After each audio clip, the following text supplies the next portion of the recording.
Are we better off, he says. God, I don't want to pick on that question. Ah, he,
oh boy.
Hello. How are you? I'm great, Sean. Please be kind to me. My God, how are you today? I was kind to that guy, wasn't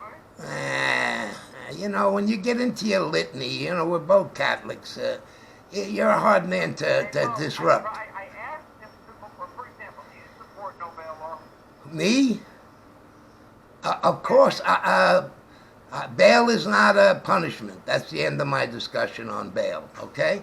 Do you support defunding the police? No, God, no. We need like 10,000 more cops in New York. Okay. Do you support building a wall? Oh, no. That's a waste of money. Waste of good steel. Uh-huh. Yeah. Do you support amnesty for the 11 million unvetted Joe Biden illegal immigrants? 11 million. I don't know. I don't know. Probably they want to get their money and go home, but what do I know, okay? God, I can't take this, Sean. I'm going to have a heart attack. You're grilling me. What doesn't make this country better than what he inherited? What policies? What has made this country better off? Well, the best thing in New York, we keep losing the trains into Penn Station. He's finally going to get that new tunnel built. It's like went up $2 billion since they last proposed it, but he's getting that done. Other than that, I don't know. I don't know what's going on. I gave up my car, so I don't care about gas. I live in New York City. It's the greatest city in the world, contrary to popular opinion. I live in Brooklyn, which is the center of the universe now. World, if you're going to be honest about it, but Mo, I can't. I got you, Sean. I hear. You're a lost cause. I hear your frustration. I do. I hear it. Eat you up like the last caller. The last caller, you just you know these policies are asinine, but you support them anyway. That's the part of you I'll never understand. Well, you know, Sean, I think that anyone who commits a serious crime should be put on trial. And I mean, a lot of these kids, they get caught stealing like a bike or something. They can end up in Rikers for 6 months. You know, it's weird, but I get you. I know. You can be caught on video in the country illegally beating the living Ah, shit. yes. Uh, Oh, well, come on. Anybody who assaults anyone is a criminal. We know that. Yes. No, that's not necessarily the truth. I don't know I don't follow it. All I know, I live in a great, safe neighborhood, and Brooklyn seems to be wonderful to me. I'm out every night, and I love it, you know. But what can I tell you? You know, Sean. It sounds like you go out drinking every night. No, Sean, no, I don't drink by. No way. I own bars. I worked in bars. Oh, Maybe that's the problem. Maybe you need to start. well, if I come down to Florida, we'll have a drink, okay? Yeah, don't come to my state of Florida. I don't want. My granddaughter's going to be born in about 8 days. Your politics, then you can come. My granddaughter's going to be born in about 8 days. I'll be down there in about 2 weeks. I love it. Sean, I wanted to... Just let me know your exact location. Sean, I'll warn you. Listen to me. I think the debate is going to be great tonight. It's going to be really fun to see Donald Trump try to act like he's a human being. That's all I got to say. Donald Trump's just going to be Donald Trump. I think you underestimate him to your own peril. I've seen him. I've seen him. Donald Trump, and the country knows that Joe Biden has failed, Ah. regardless of whether it's jacked up Joe, hyper-caffeinated Joe, or cognitively deficient Joe. It won't matter. You still got to go to the grocery store and pay a fortune more. Oh, God, isn't everything expensive? Utility bills. You still got to pay more to put gas in your car. You still have wide open borders and all the crime associated with it. You still have these idiotic laws like you have in New York, no bail, defund, dismantle. Whoa. And you have a president that lets mad political actors like President Xi and Vladimir Putin and the mullahs in Iran and Kim Jong-un, he's still kissing their asses every day, too. So that's your president, Mo. Good luck with him, okay? Hang in there, pal. See you soon. All right, I hope so. Thanks for the warning, though. Oh, no, no. I think the debate is going to be great.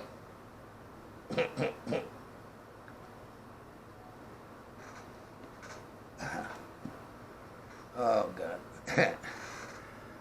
Oh, I'm done.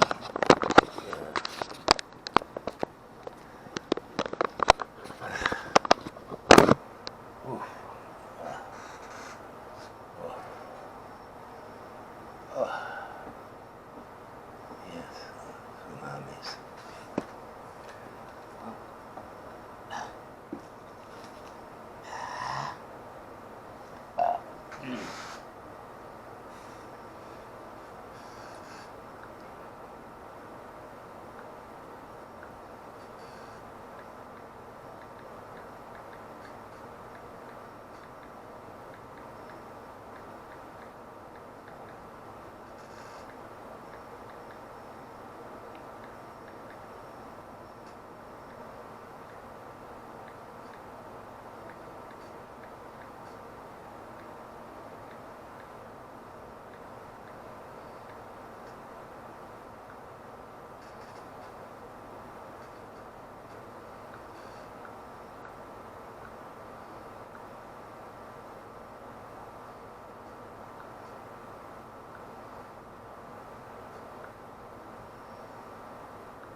here.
Oh yeah, perfect. Oh, probably closer to 6.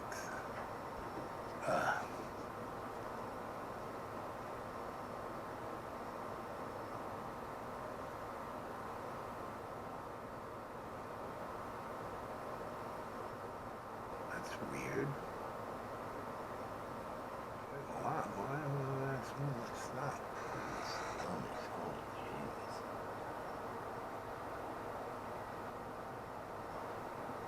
Eclipsed by a far bigger and more deadly tsunami. A wave generated by an earthquake so powerful it moved the entire planet. A wave that takes us one step closer to a mega disaster. The tsunami that hit Okushiri, Japan, came from just 80 kilometers away and reached a run-up height of 31 meters. It killed 198 people and destroyed most of the fishing village of Aonai. But it pales in comparison to the deadliest tsunami of modern times.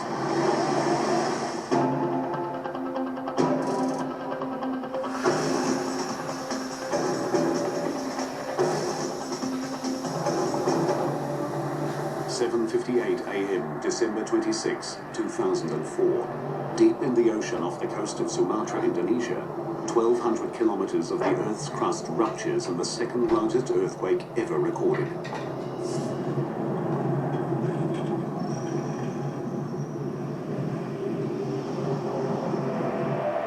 The 9.3 quake shatters buildings and destroys lives. But it is just a forerunner of an even more horrific disaster.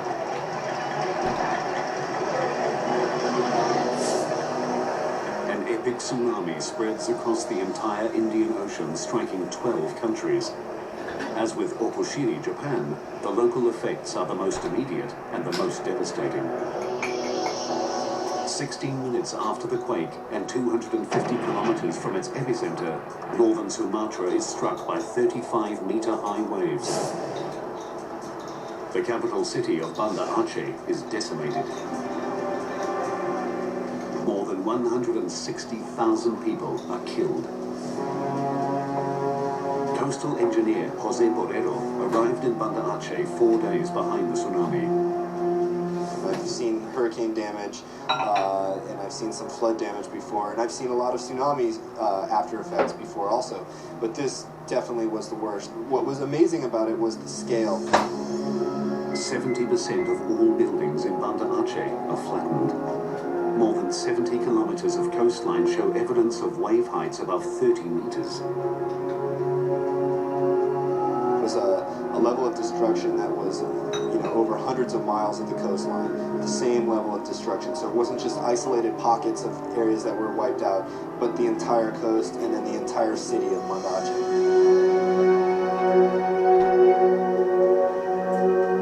An hour and a half after Banda Aceh is leveled, the tsunami strikes Thailand. A wall of water swamps beachside villas, hotels, and villages. That wave is a good 15-20 feet tall. Easy.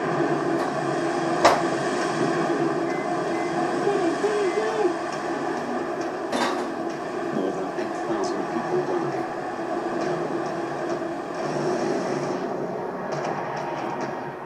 2,000 kilometers to the west, on the island nation of Sri Lanka, 100 billion tons of water surges inland, killing 35,000 people and leaving another 500,000 homeless.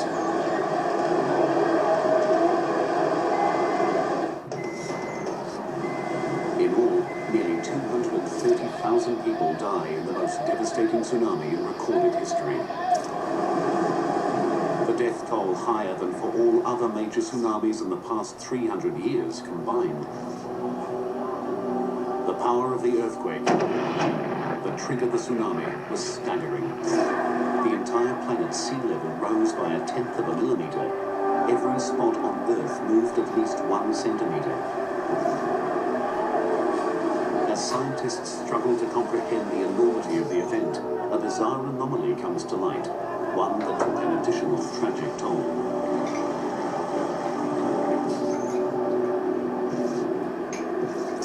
The morning of December 26 is quietly dawning on the peaceful shores of Gore, Sri Lanka.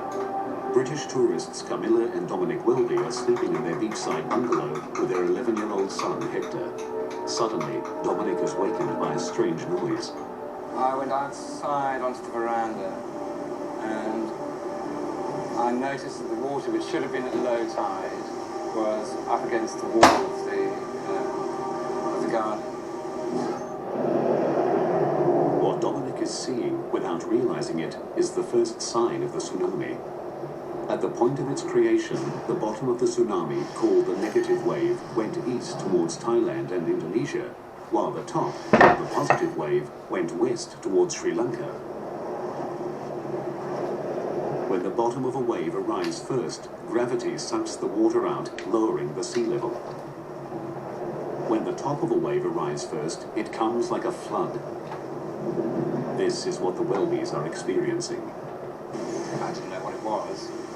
And at that moment, the floor exploded. This crazy $89 military smartwatch is going to be banned from the public. There's this former U.S. Special Forces guy that's like a high-level engineer. He invented this insane tactical smartwatch, and it's absolutely blowing up the watch market here in the States. This thing's jam-packed with some of the sickest military tech you've ever heard of. We're talking about technology that allows you to track your fitness, manage your health, stay connected, and navigate the great outdoors like a pro. Now, this isn't your average piece of gear. It's built with the toughest military-grade materials, which basically makes it indestructible. People are saying it's probably going to be the most popular smartwatch of 2024. Here's the backstory. When Mark was in the Special Forces, they had these next-level smartwatches, right? These things were top secret, loaded with features for communication, navigation, and health monitoring, essential for their missions. But after leaving the service, Mark had to return his gear, and he couldn't find anything even remotely similar on the civilian market. After weeks of fruitless searching, Mark decides, screw it, I'll just make my own. The guy's got a knack for engineering, so he gets to work and ends up creating something even more badass than what he had in the military. Fast forward a bit, and he's got all the necessary testing and permits done, and boom, the Kinex Titan PG hits the scene. It's rugged, it's smart, and it's got a battery that lasts for weeks. Plus, it's decked out with over 25 different features like heart rate monitoring,